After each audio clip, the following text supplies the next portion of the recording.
Boa noite. Está começando agora mais um programa Brasilianas.org. Nessa edição nós vamos discutir os caminhos para tornar as metrópoles brasileiras mais humanizadas através do planejamento urbano e participação coletiva. Os nossos convidados de hoje são João Ítaque Ferreira, que é urbanista da Universidade de São Paulo e atual secretário de Habitação da cidade de São Paulo. O Flávio Amari, que é presidente do Sindicato da Habitação de São Paulo, Secov, e o Guilherme Cibô, que é sócio do escritório de arquitetura Triptych. Nesse primeiro bloco, vamos falar do decreto que regulamentou agora, a partir de dezembro, a elaboração de projetos de intervenção urbana e que permite a desapropriação em termos mais rápidos. Eu queria ver com o Ítaque, essa medida provisória de dezembro, o que muda na urbanização das cidades e no ferramental que as prefeituras vão ter para poder fazer intervenções urbanas aí? Bom, na verdade, essa é uma área que o especialista para falar não seria, é mais o secretário de Desenvolvimento Urbano, Fernando Melo Franco. Então eu vou falar, não é exatamente a minha especialidade, mas eu vou tentar representá-lo sobre isso. Mas a novidade do decreto é que ele é associado à medida provisória 700, que foi editada em Brasília recentemente também. Ele permite tomar uma parte do território, que não é mais só um quarteirão, vamos dizer, só um lote, mas um pedaço maior do território, e agilizar o processo de desapropriação no sentido de que a desapropriação pode, antes mesmo dela ter sido concluída, pode-se repassar, revender determinadas partes do território para que a iniciativa privada promova... Você discute o preço, mas não atrapalha a emissão de posse. A emissão de posse, exatamente. Isso, antigamente não era assim. As pessoas falam, mas já era assim. Não, antigamente era assim para um único lote, né? Então você fazia isso para, por exemplo, fazer uma rodoviária, para fazer um equipamento, aí dava para fazer. Agora você pode pegar, por exemplo, no centro, em áreas degradadas inteiras, e você pode determinar de antemão, dar ao poder público o poder de determinar o que vai acontecer lá. E, inclusive, falando o que ele quer no sentido de promover a cidade democrática, ou seja, falar, aqui vai ter obrigatoriamente habitação de interesse social, aqui vai ter obrigatoriamente um centro cultural, aqui eu vou deixar que o mercado faça um projeto de iniciativa privada, de escritórios, e com isso se consegue ter um controle muito maior no desenho da cidade e do território. É um instrumento inovador que vem sendo mal entendido, eu acho, por muita gente nesse sentido. Antes de continuar o debate, acompanhe uma matéria sobre essa proposta do Plano Diretor Estratégico para a cidade de São Paulo. O plano tem um horizonte de 16 anos, mas eu entendo que o que ele traz demora de 20, 25 anos para de fato a gente conseguir visualizar ganhos para a qualidade urbana. O plano diretor prevê o aumento de moradias construídas perto de linhas de metrô e ônibus e o aumento de habitação popular em regiões vazias ou subutilizadas. A região da Água Branca, na zona oeste de São Paulo, é um exemplo do resultado de anos sem planejamento. Mesmo bem servida de transporte público e serviços, a área tem muitos terrenos ociosos. Segundo os dados da prefeitura, vivem na área 25 habitantes por hectare, enquanto a média de habitantes em outros bairros do centro da cidade é de 400 habitantes por hectare. O grande lance é que o mercado não planeja. O mercado ele tem ação basicamente sobre a propriedade privada. A falta de controle desse mercado fez com que a terra nos melhores lugares, começou no centro, depois nos bairros expandidos, como Higienópolis e tal, com infraestrutura toda feita pela municipalidade, jogasse todo mundo que não tem poder aquisitivo para comprar essas terras para longe. Após decretar o plano diretor, o prefeito de São Paulo, Fernando Haddad, lançou o Projeto de Intervenção Urbana, o PIU, um instrumento que regula a proposta para a reestruturação de grandes áreas subutilizadas com potencial de transformação no município. Entre outras coisas, ela prevê, primeiro, talvez o mais importante, que toda a intervenção ela tem que passar por um conselho. E esse conselho tem participação civil, dos movimentos populares principalmente. Por outro lado, eu estava lendo a minuta do PIU, eles colocam a SP Urbanismo como a principal agência que vai cuidar daquela área. Eu acho que tinha que ser uma agência para além do setor, do setor público. Tinha que ser uma agência de uso misto. né, como é feito na França e em outros países do mundo.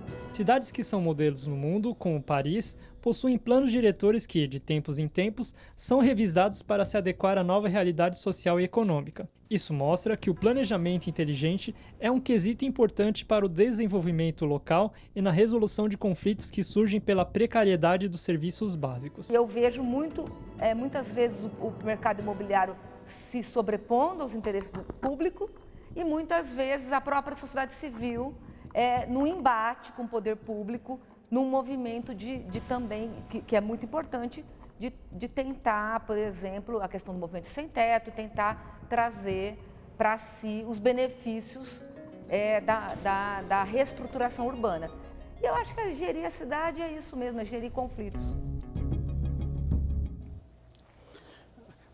Flávio, aqui historicamente, São Paulo, você tinha as regiões aí dedicadas aí à habitação de alta renda, de média renda.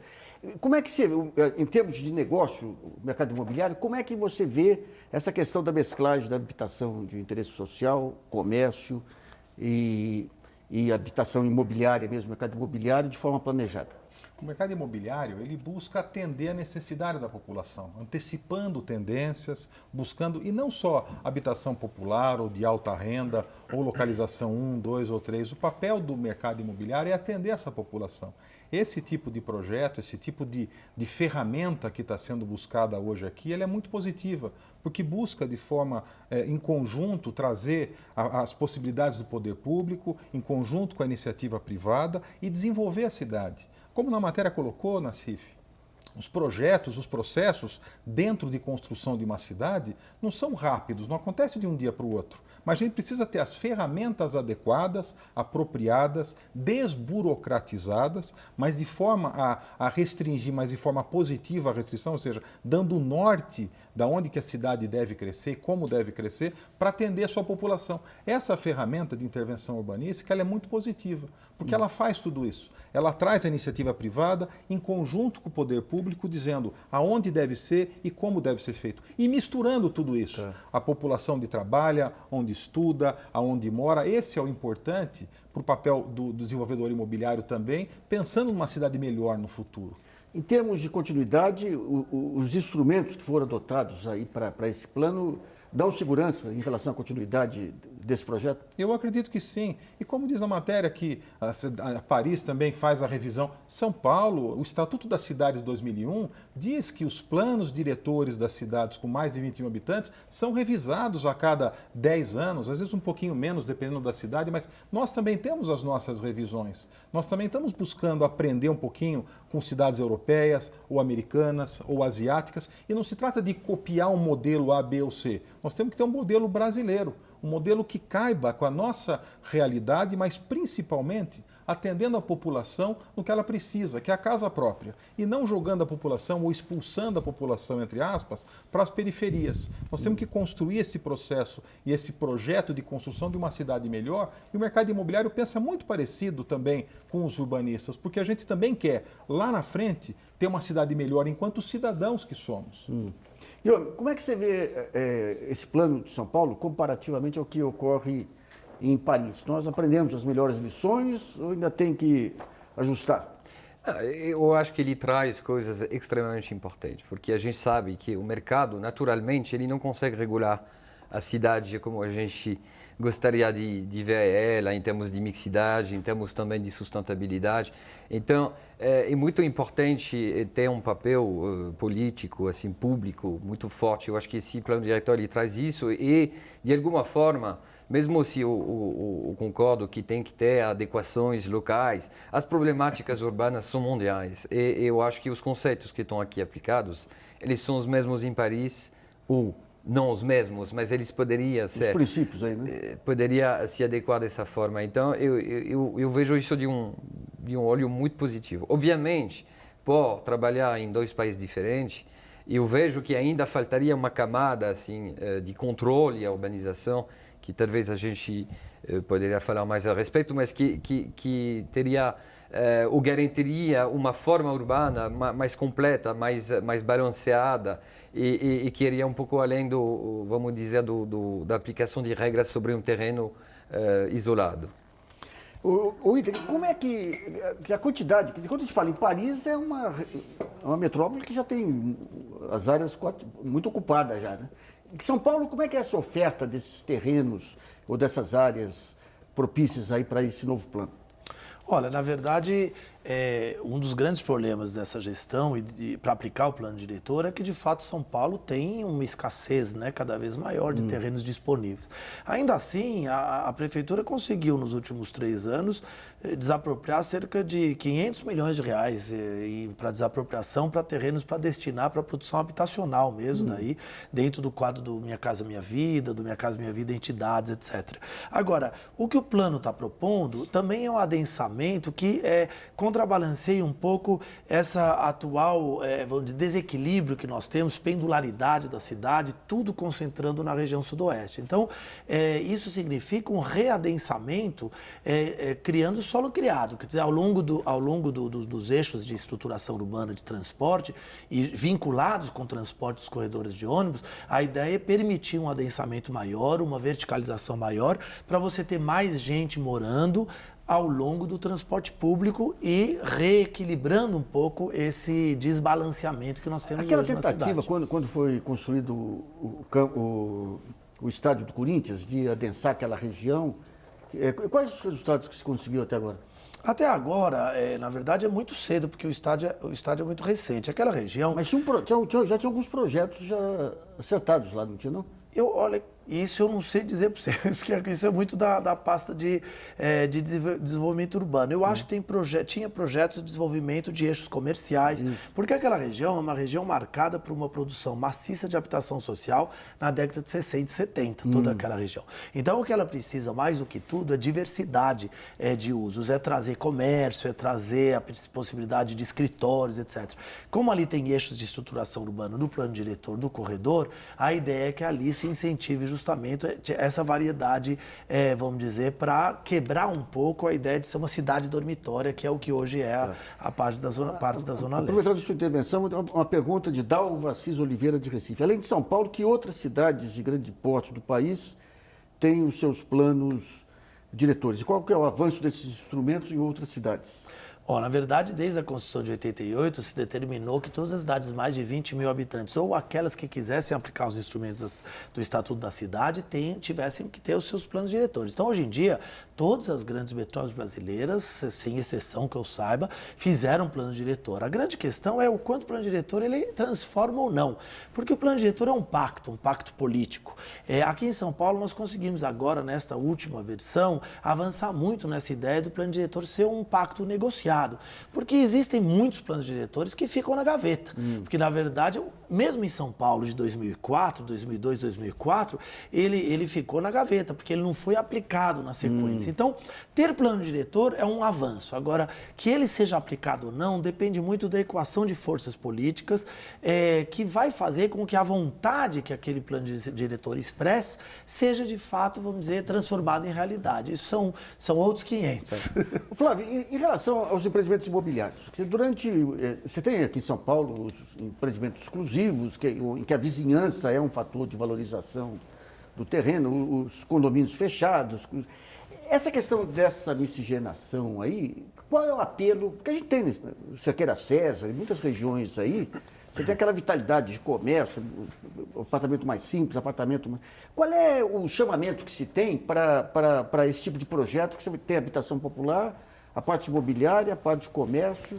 Acho que dentro de um planejamento inteligente, né, isso é muito importante, essa mistura, essa ligação do comércio com habitação popular, com alta renda, com estudo, com trabalho, ela é muito positiva. Conceitualmente, o plano diretor, como estava colocando aqui o secretário Whittaker, de concentrar nos eixos de transporte e o adensamento para facilitar o deslocamento através do transporte coletivo, é fundamental. A dificuldade que a gente vê hoje é que nós não estamos prontos ainda.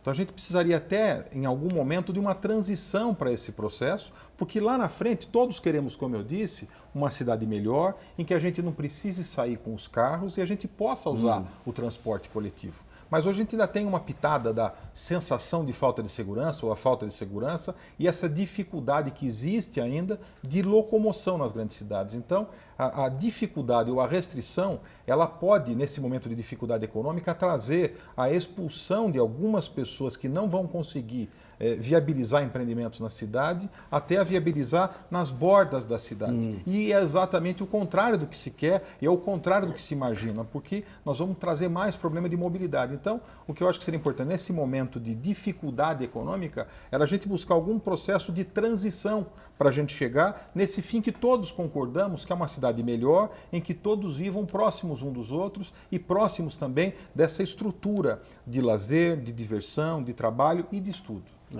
Ô, Bruno, essa questão de se ter as classes sociais separadas geograficamente, isso é comum também em Paris, nas metrópoles europeias? Eu acho que, inclusive, começou nas metrópoles europeias e toda a grande cidade vive esse movimento de gentrificação, que isso é uma coisa que somente uma política urbana voluntarista consegue reverter. Eu vou citar, obviamente, o caso que eu mais conheço, que é de Paris, quando 15 anos atrás se começou a se repensar o modo de inserir moradia social, tinha algo em torno de 13% de moradia social em Paris, hoje a gente está em 23% e o plano é de chegar em 30%. Anos. Então, isso se faz, obviamente, através de uma política extremamente completa e muitas vezes um pouco a revelia do que o mercado poderia pedir, porque ainda, mesmo assim, é difícil fazer conviver no mesmo espaço pessoas de renda diferente e são paradigma que tem que quebrar, tem que mostrar que é possível. Eu acho que a prefeitura está também aqui para isso, para orquestrar isso, tornar isso possível e, quem sabe, desejável. Eu acho que isso é muito interessante. Eu pergunto de Davi Bastos, de São Paulo, ele fala sobre os problemas das calçadas aqui em São Paulo, que parte dos passeios públicos são feitos para os carros acessarem as garagens e pronto. E as pessoas andam nas ruas, sem falar em acessibilidade, né? Mas ele pergunta se tem alguma política para as calçadas.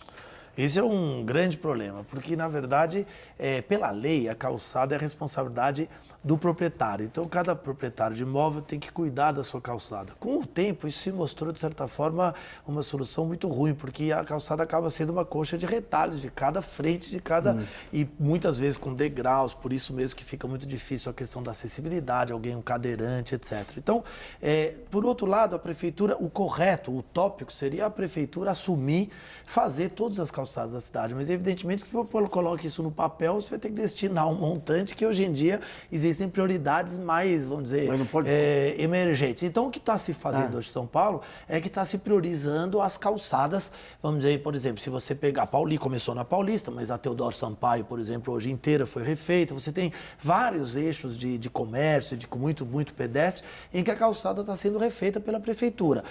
Evidentemente que isso é uma hierarquia, então, até se chegar no miolo do pequeno bairro, do bairro, isso ainda vai demorar muito, né? Então, precisa aumentar a fiscalização, porque enquanto vai se fazendo nos eixos principais, precisa, evidentemente, fazer com que a população obedeça à lei e mantenha as calçadas na frente da sua casa. O Ministério Público tem tido um papel ativo aí nessa questão da acessibilidade. De alguma forma, ele é um fator de pressão positivo para essa melhoria, digamos, das calçadas? Eu acho que sim, o Ministério Público tem, o papel dele é esse, né, fazer essa cobrança. Então, não só em relação a isso, mas em relação a muitos pontos na cidade, às vezes em embates com a prefeitura. Mas às vezes eles querem ir contra a bicicleta também. Pois é, mas aí, bom, daí, nesse caso, perdeu, né, Lara? Enfim, assim. Então, assim, eu acho que o papel do Ministério Público é esse, e fazer esse embate, cobrar, e em algumas situações pode ir além do que a prefeitura acha que é, em outras situações colocar e alertar para coisas importantes, mas eu acho que é um dos papéis importantes, sim, e muitas vezes para perceber,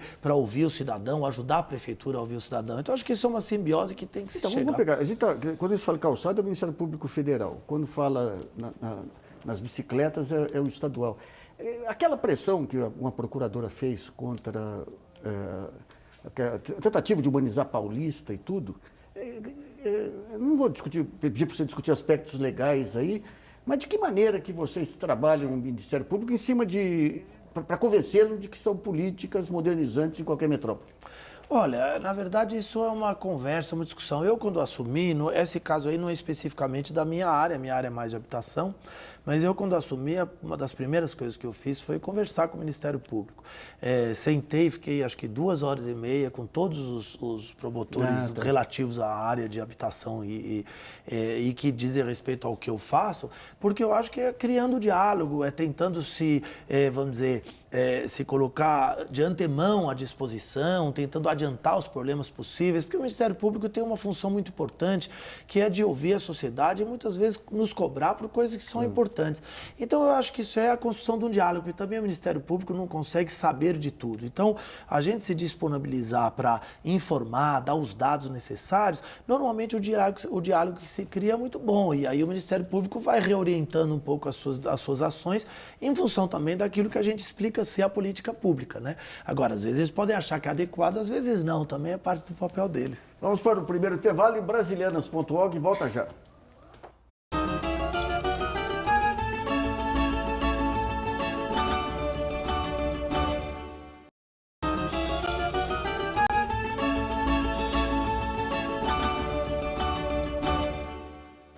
Voltamos a apresentar o programa Brasilianas.org, que discute hoje os caminhos para tornar as metrópoles brasileiras mais humanizadas.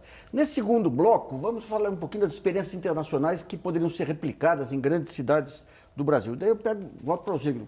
A França, essa questão, por exemplo, que a gente estava conversando no intervalo, da locação social também. Que tipo de experiências que a Paris poderia mandar para São Paulo?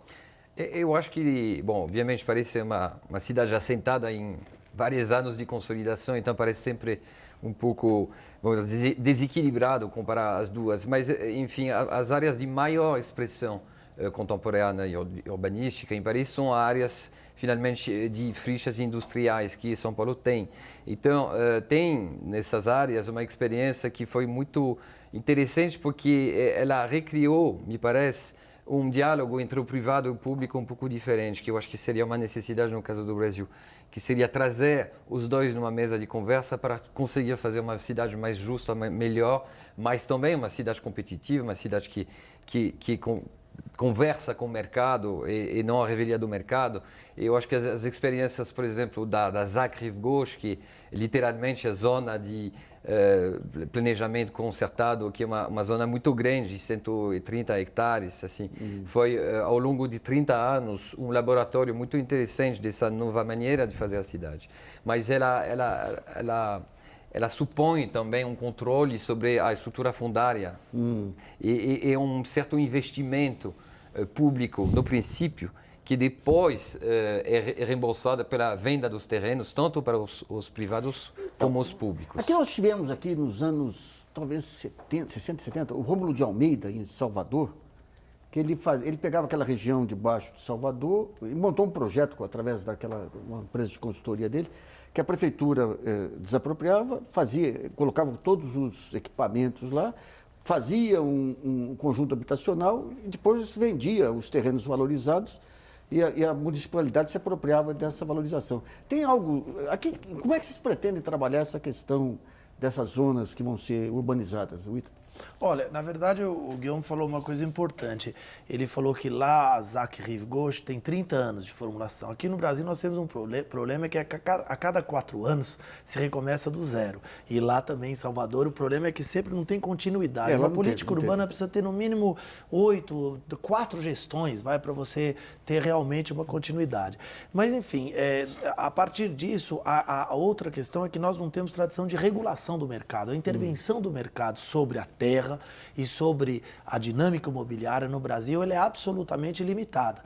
Então, esse novo modelo do projeto de intervenção urbana, ele estabelece um instrumento mais forte para o Estado poder justamente fazer uma regulação melhor da questão fundiária, porque ele passa a ter um instrumento melhor de desapropriação e de redirecionamento daquela terra desapropriada para os usos que ele, Estado, determinar, que a empresa pública de urbanização tiver feito e determinado. Dentro disso pode se colocar muitas coisas. E um dos modelos muito importantes que a gente está tentando estruturar agora na SEAB é o da locação social. Porque em áreas muito centrais, e a gente tem em São Paulo um número significativo de imóveis vazios que poderiam suprir parte da demanda que a gente tem do déficit habitacional, se você não faz a locação social e você coloca ele no mercado, mesmo por um programa de habitação social, rapidamente aquilo se valoriza e a pessoa vai revender e você perde o acesso à moradia para o mais pobre. Então a gente pode, através dos programas de intervenção urbana, a gente pode, de fato, começar a propor a retomada de edifícios e a reabilitação, que é outro exemplo europeu, que é da reabilitação de edifícios em áreas centrais, que a gente precisa criar essa cultura aqui, para poder colocar no mercado uma oferta, um parque habitacional de locação social nas áreas centrais da cidade. Tem uma pergunta do Alexandre Moreira. Como justificar o uso de áreas protegidas, Parque dos Búfalos, sabendo que a cidade tem um enorme estoque de imóveis vazios que poderiam participar de um estoque de imóveis para aluguel social? Dentro dessa linha. Por que não existe vontade política de criar uma engenharia econômica que viabilize o uso social dos estoques especulativos numa metrópole como a nossa? Bom, isso que eu acabei de falar seria engenharia. Agora, o caso do Parque dos Búfalos é muito polêmico, precisaria de horas para explicar. Mas só um resuminho para a gente. O Parque dos Búfalos não foi usado uma área, quer dizer, ele é uma área que em 2002, no plano diretor, foi estabelecida como ZEIS 4. O que é? ZEIS 4 é em áreas de mananciais, você poder fazer habitação social, retirando obrigatoriamente pessoas que estão na margem da represa e jogando o esgoto in natura na represa e colocando num conjunto habitacional que tem conexão de esgoto com a rede coletora e com tratamento. Então, é uma ação ambiental. Só que ela é numa área de verde, mas lá no caso do Parque dos Búfalos está sendo estabelecida uma área de proteção e de parque acima do que tudo que já foi feito na legislação brasileira e inclusive na legislação estadual dos mananciais. Só que, claro, que na hora que você vê ali um monte de unidades habitacionais enfileiradinhas, feitos por um modelo urbanístico que a lei permite que não seja nós ainda não amadurecemos isso para chegar numa implantação urbanística que seja ideal, e num terreno que está vazio há anos, as pessoas acham que isso é muito impactante. Mas, na verdade, nós estamos retirando pessoas da área da borda dos mananciais para colocar nas áreas mais altas, em conjuntos habitacionais, numa previsão que foi feita em 2002. Não tem nenhuma novidade quanto a isso, né? Tá. Flávio, essa questão dos terrenos, quer dizer, mesmo quando surgiu Minha Casa Minha Vida, um dos problemas que acarretou aí, e o boom imobiliário também, foi uma explosão do preço dos terrenos também. De que maneira que, pela experiência que vocês têm, a experiência internacional trabalha essa questão para evitar que os terrenos acabem encarecendo desmedidamente aí os projetos imobiliários? Esse exemplo que você colocou na CIF de Salvador eu não conheço, mas eu me lembrei de uma ferramenta muito utilizada nos Estados Unidos que chama Tax Increment Financing, ou seja, é mais ou menos o que você falou, o poder público antecipa o que ele vai receber com a valorização imobiliária dos impostos gerados nessa valorização urbana, ele antecipa esses recursos e ele consegue investir para fazer com que essa valorização aconteça. Então é muito parecido com o que você falou em Salvador. Então é uma ferramenta que poderia ser usada no existe legislação nacional que trata esse assunto, mas é uma ferramenta interessante usando os exemplos internacionais. Nós pegamos os nossos planos diretores quando os portugueses vieram para cá. Então, o nosso projeto, o nosso início de construção de cidades, tanto quando você olha e compara Lisboa, Porto, quando a gente compara com Salvador, por exemplo, ela tem características muito parecidas. Então, essa cópia já que veio dessas cidades, e nós não encontramos ainda, não adianta a gente copiar, como eu disse no início, dos Estados Unidos, ou da Europa, ou da Ásia, nós temos que encontrar um modelo nosso, aproveitando as coisas boas que vêm de cada uma delas. A revitalização, como colocou o secretário, é importante. Acontece muito nos países europeus, que já são milenares as construções algumas vezes, e eles precisam dessa reabilitação que eles chamam, pode ser usada aqui. Então, são muitos exemplos. Agora, em relação a valor, os preços eles são regrados com oferta e demanda. O que a gente tem que fazer? Nós temos que incentivar a produção. Quando a gente incentiva a produção, a gente aumenta a oferta.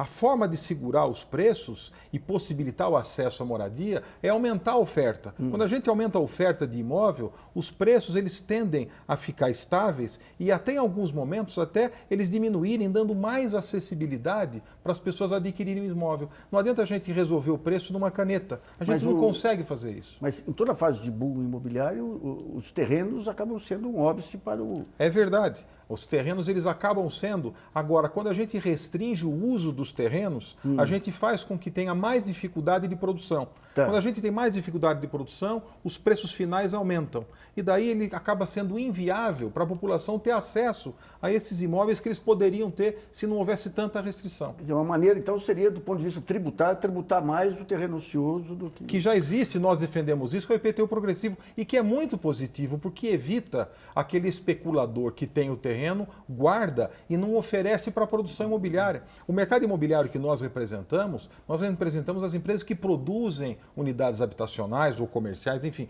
que produzem, que geram emprego, renda. Nós não defendemos os especuladores imobiliários que guardam o terreno. E essa ferramenta do IPTU progressivo, ela é muito positiva, assim, não para a cidade ou não para a população, mas para a coletividade de maneira geral. Tá. Só uma coisa, em São Paulo tem um departamento inédito no Brasil inteiro, que se chama de fiscalização da função social da propriedade para aplicar o IPTU progressivo e já está atuando em ZEIs, preferencialmente, em imóveis vazios na área do centro. É a única cidade do Brasil que tem um e para imóveis departamento vazios dedicado a exatamente isso. E, sobretudo, a imóveis que não cumprem a sua função social. E essa parte progressiva, ela vai até quanto? Isso aí pode variar, acho que na lei do PDE, acho que é até 5%. Ela pode né, de dobrar a aumento. cada ano, chegando Exato. no limite máximo de 20%. 5% Então, ela, por ano exato. ela vai dobrando a cada ano e no máximo a alíquota de 20%. Ela é positiva, com algumas restrições, eu diria, que por algumas razões, em alguns terrenos, pode não existir a viabilidade econômica de se empreender. É a única restrição que a gente faz. Mas, de maneira geral, essa ferramenta ela é muito positiva para a coletividade. Então, Guilherme, outro dia eu estava passeando, o Rio tem vários rios lá, né? Tem o Rio do Flamengo, depois da Copacabana, à medida que for. E o Rio, você via, pegando uma parte do plano diretor, que são os empreendimentos imobiliários com abertura para as calçadas. E o Rio tinha muito prédio, hoje está tudo com grades aí. De que maneira que a experiência europeia ou francesa coloca essa questão desse misto aí do prédio residencial, mas com abertura para as calçadas? Isso aí tem algum padrão lá? Eu acho que, primeiramente, é um modelo urbanístico que, tradicionalmente, se desenvolveu dessa forma, com o comércio, com os prédios, efetivamente, formando frente da rua, e que era também um modelo brasileiro, até um determinado momento, e uma mudança de paradigma. E que o que era, eu acho, um projeto mais modernista, eu diria, na base assim, de qualidade habitacional, de iluminação, enfim, se tornou uma ferramenta, eu diria assim, um pouco perversa, de possibilitar um fechamento, ou de trocar, vamos dizer, o prédio pela parede. E o prédio ficou se afastando cada vez mais dessa parede da rua, até recriar entidades monofuncionais que essa aqui atendem, às vezes, a uns medos ou enfim, uns desejos de qualidade de vida e que hoje forma a grande parte dos empreendimentos no Brasil, e que são os condomínios fechados que a gente conhece hoje. Eu acho que o plano diretor, numa conversa nova, que obviamente vai ter que ser verificada depois, eu diria assim, de modo operacional e através de novos business models dos empreendimentos, ele propõe uma nova formulação dessa maneira do empreendimento, mesmo privado, se endereçando para a rua, criando possibilidade, incentivo de abrir, de criar comércios. Me parece ser uma pista bastante interessante, mesmo que pontual. Vamos ver o modelo que vai nascer disso, obviamente que vai durar muito. A gente estava falando de duração, e se quiser intervir em áreas maiores, eu acho que a grande questão é estabelecer e criar instrumentos para justamente essas políticas continuar. Eu estou falando da Rive Gauche, 30 anos, é um estabelecimento assim, de economia mista, que dura 30 anos, ele transcende 5 governos, 5 administrações. Isso é essencial para garantir Então, os conceitos. nesse diálogo, você tem a prefeitura, o poder público, o setor imobiliário e tem os movimentos sociais. O Vitor Moreira, de Diadema, e a Fabiana Braga, aqui de São Paulo, perguntam mais ou menos a mesma coisa. De que maneira que se vai garantir a participação, a interlocução dos grupos sociais e a participação nesses projetos? De que maneira que eles vão ter, digamos, uma voz ativa aí? No projeto do PIO, especificamente falando, porque aí cada projeto é um. A participação social ela é fundamental em todos esses projetos, né? No caso específico, claro que quando a gente fala de habitação social, nós lá na Secretaria estamos abrindo uma interlocução permanente, né? Porque inclusive os modelos de política de habitação social que agora estão saindo pelo governo federal são muito vinculados aos movimentos, chamados modelo de Minha Casa Minha Vida Entidades, que é justamente promovido pelas entidades do movimento social. Em relação ao PIO, ele é participativo na sua concepção, porque o decreto está sendo participativo, e ele estabelece vários critérios de necessidade obrigatória de ser colocado em discussão. O projeto que vai ser feito tem um comitê foi dito até na reportagem, né? Um conselho gestor com participação, ele estabelece várias etapas que ele tem que ser colocado em discussão, inclusive depois, quando pronto, ele tem que ser publicizado para discussão social antes da sua definição final. Então, eu acho que nesse caso, o PIO está, vamos dizer, amarrando instrumentos interessantes para garantir que esse processo seja feito de maneira participativa. E tem uma pergunta aqui da Cristina Souza, de Santo André. Se esse plano diretor abre a possibilidade de reduzir conflitos sociais na cidade, sobretudo levantados pelo movimento Passe Livre e movimento do Sem Teto. Eu acho que sim, à medida que o plano diretor, né, ele é um pacto, ele é uma negociação, né? Se ele for aplicado de fato, se ele não for colocado na gaveta, porque o plano diretor precisa pensar em várias gestões, ele pouco a pouco vai começar a mudar a dinâmica da cidade.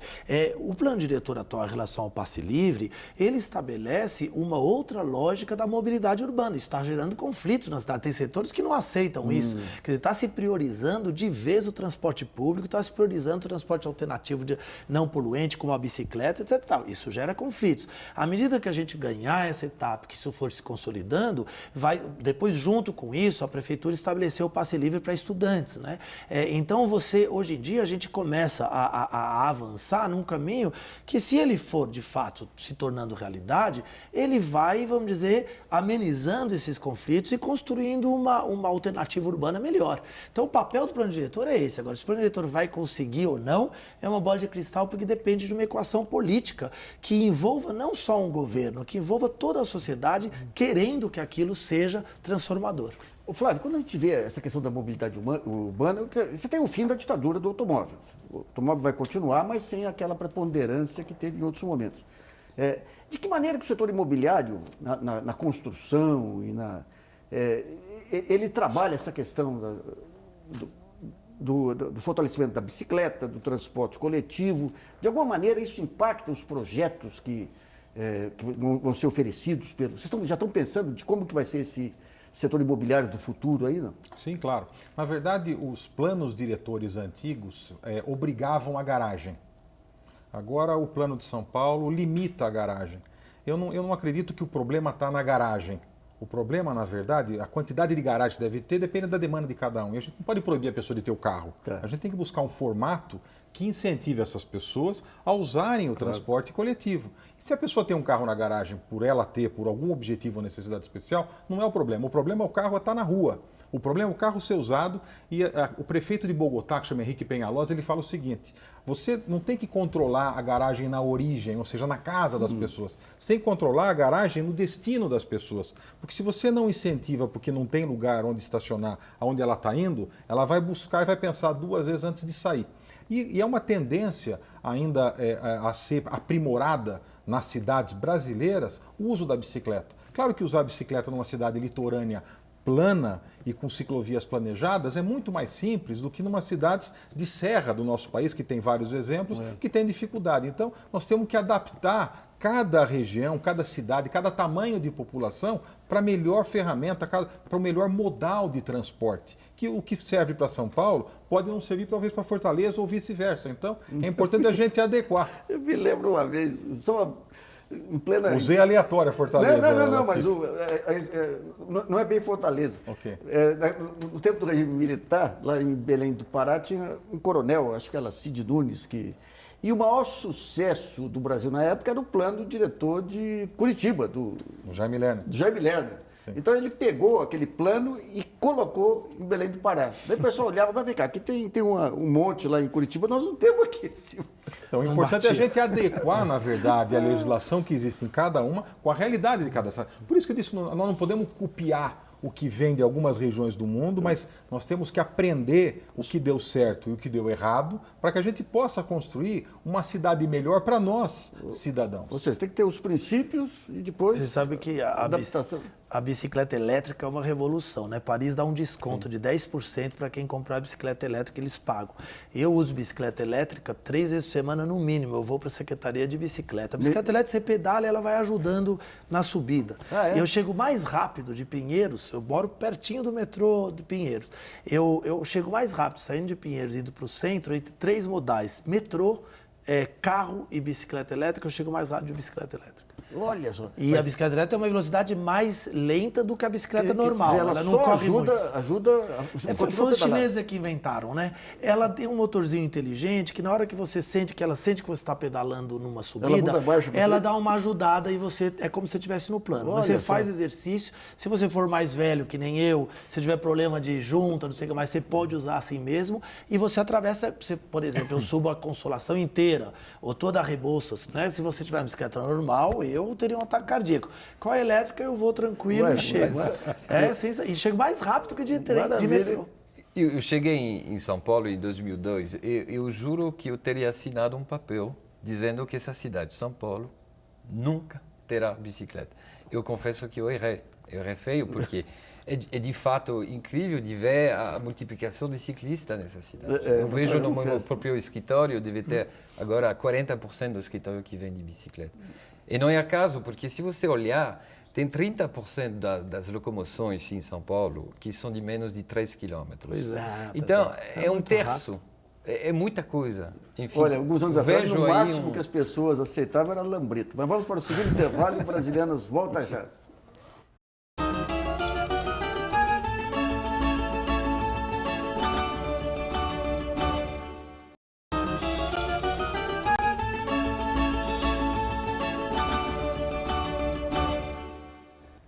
Voltamos a apresentar o programa Brasilianas.org, que hoje discute os caminhos para tornar as metrópoles brasileiras mais humanizadas. Nesse último bloco, vamos ver o que se pode fazer numa cidade como São Paulo.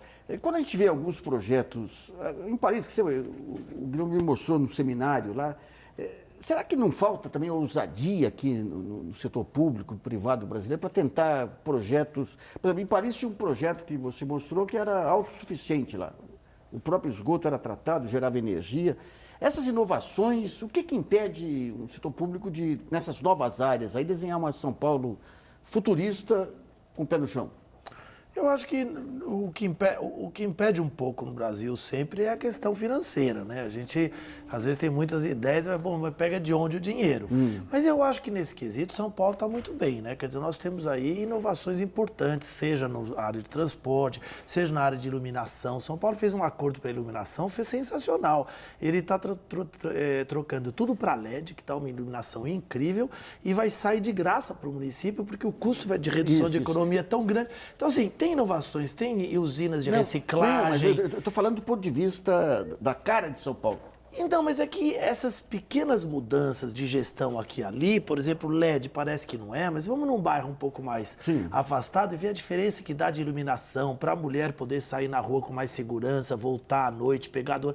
Então, na verdade, é esse conjunto de pequenas transformações. O próprio Pio é uma grande inovação que está sendo feita. Eu acho que se a gente tiver tempo para fazer essas transformações, que são uma somatória de ações nas mais diversas áreas, é assim que a gente vai transformar. E elas são inovadoras, porque, na verdade, no Brasil, nós estamos ainda falando de cidades, não só de São Paulo, que nós temos problema de saneamento ainda. Nós temos um problema muito básico para ser resolvido. Se a gente der um salto qualitativo nessas questões de saneamento, de drenagem, de transporte, modelo de transporte público, etc. e tal, a gente vai inovar muito. Eu acredito que São Paulo está, assim, aceleradamente nessa via. E essa é a minha crença, senão eu não teria nunca aceitado uma secretaria há um ano do... Né? Quer dizer, eu acho que nós estamos aceleradamente na inovação. Vamos pegar alguns lados aqui bem interessantes. Por exemplo, o Pinheiros. O Rio Pinheiros, de noite, é uma maravilha, uma beleza. De que maneira que se pode trabalhar, digamos, essas novas áreas e tudo, para esse lado arquitetônico também, poder ter um arejamento?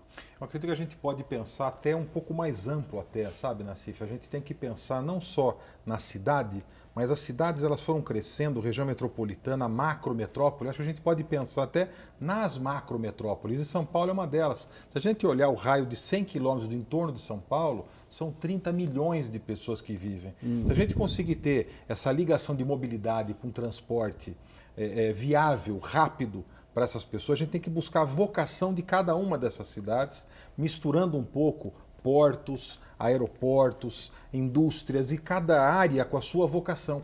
Então, acho que é importante a gente ter esse planejamento transbordando um pouco os limites da cidade. E existe esse planejamento mais amplo, e isso não vale só para São Paulo, talvez valha para o Rio de Janeiro e outras grandes cidades brasileiras, como o conceito do diamante urbano, que vem lá do Vergara, da Europa, quando ele fala das grandes cidades europeias em que estão interligadas e buscando a vocação de cada uma delas. Eu acho que esse é um caminho em que a gente pode ter, somando ainda a isso, alguns pontos em que a gente possa olhar para a cidade de São Paulo e não achar uma ponte bonita só, mas a gente achar um prédio bonito, a gente achar uma construção bonita, a gente ter alguns monumentos em que sejam exemplos de construção, como a gente vê em algumas cidades do mundo, os prédios bonitos e altos, com esculturas e com, enfim, um conjunto em que a gente possa aprender com exemplos positivos de outras cidades, como você colocou aqui, de autossustentabilidade. Por exemplo, na região dos Emirados Árabes, em Abu Dhabi, eles construíram uma cidade que chama Masdar. Ela é autossustentável, ela é inteira, os carros andam por baixo, elétricos, e não precisam de motorista. Então,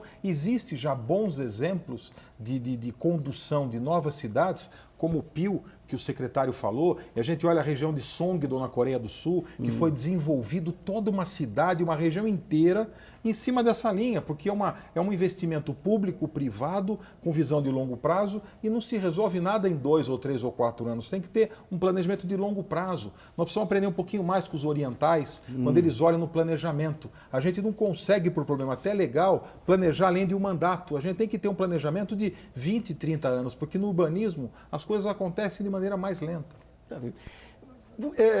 Uma pergunta para você. Você acha que os arquitetos no Brasil, eles são valorizados a ponto de casar a imaginação criadora deles com o senso utilitário dos engenheiros e dos urbanistas? Olha, eu acho que a gente poderia, obviamente, dizer que uma cidade como São Paulo foi muito marcado pelo pensamento de engenheiros, mais talvez que do pensamento de arquitetos. Mas eu acho que teve grandes momentos. A gente só percorrer a Higienópolis pode mostrar como, finalmente, a arquitetura paulista tinha, naquele momento, realmente uma qualidade de conjunto, inclusive em diria, com bons termos com o mercado imobiliário, assim, mas obviamente numa produção um pouco para uma certa classe social.